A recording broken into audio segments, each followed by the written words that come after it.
Happy New Year. April 5th, 34 degrees, raining, and yet somehow it's the beginning of a new year here at Bear Island. Bear Island New Year is not written on any calendar. It comes on a different day every year, and it's whatever day the beaked hazelnuts bloom. I call beaked hazelnut the bravest little flower in the world. It's the first true flower of spring. It flowers early in the year, way before any of these flowers in your garden. Beaked hazelnut is Corylus cornuta. It's our native hazelnut here in the north, and it's called beaked because it makes a hazelnut, which has this sort of elongated husk that looks like a beak. Beaked hazelnut is my favorite flower in the whole world, and it's become very meaningful to me, and I want to tell you why. So 15 years ago, I was in the midst of a 6-month wilderness expedition, and we were paused at our spring camp, living in a wall tent. We had skied north for almost 3 months, and then we were building a canoe so that we could canoe back down. During those weeks that we were paused at our spring camp, we made a practice of every day before breakfast, we would go out and sit in the woods for 15 minutes and we would watch a single twig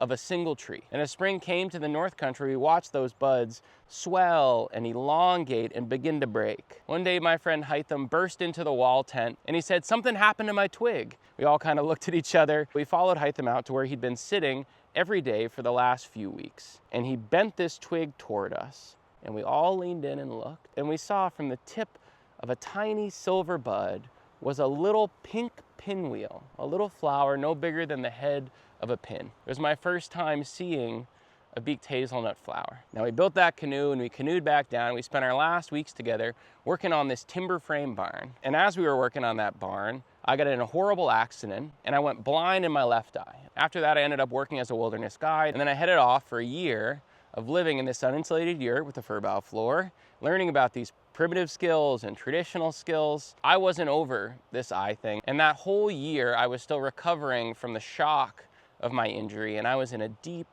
dark depression. One of the things I learned how to do in the apprenticeship is the tradition of weaving baskets. And it turns out that beaked hazelnut stems make a perfect basket rim and a perfect basket handle. And it turns out also that there was a patch of beaked hazelnuts right outside the door of my yurt. In that long, dark winter, I noticed that every time I sat in the beaked hazelnuts or worked in the beaked hazelnuts, there was something about them.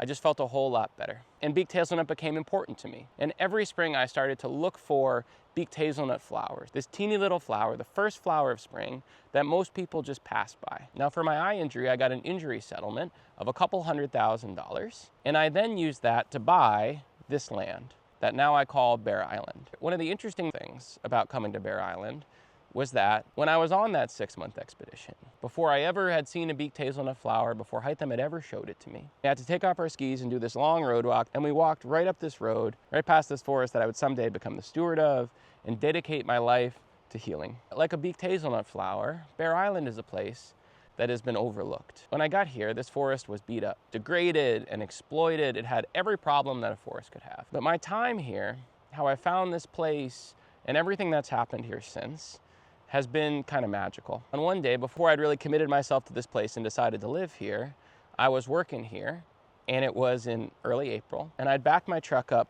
right here, just feet from where, 10 years before, I had walked by with my skis in my hand, and right here, leaning against my truck, was a beaked hazelnut bush in flower. And I watched it flower, these little purple pinwheels, the bravest little flower in the world, and it told me that I was exactly where I was supposed to be. I started to wonder if beaked hazelnut could bloom here in this forgotten place. What else might bloom here?